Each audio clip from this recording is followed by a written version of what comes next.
Let's reveal this week's News Depth A+. What do you get when you mix a little bit of aviation inspiration from the Wright brothers, Newton's laws of motion, and some 8th grade know-how? Of course, it's a drone competition. This week's News Depth A+ award goes to the 8th grade STEM class at Perry Middle School for learning about flight and physics, then applying their new knowledge by flying drones in their own drone competition.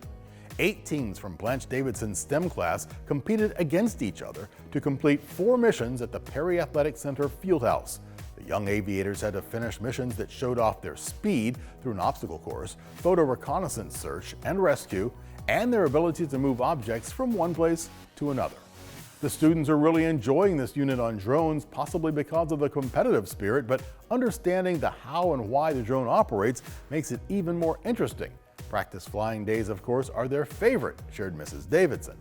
The shape of the wings affects flight.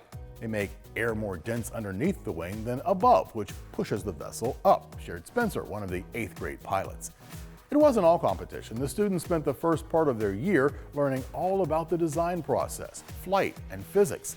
They used CAD programs, that's computer-aided design, to come up with a drone that can deliver a package to its destination in the fastest time possible. They even met with a real UPS drone pilot from UPS Flight Forward Drone Delivery to learn about careers in this new industry. This week's News Depth A+ award goes to the 8th grade STEM class at Perry Middle School for their use of the design process, great collaborative skills, and use of technological literacy in designing, building, and flying drones. That is so cool.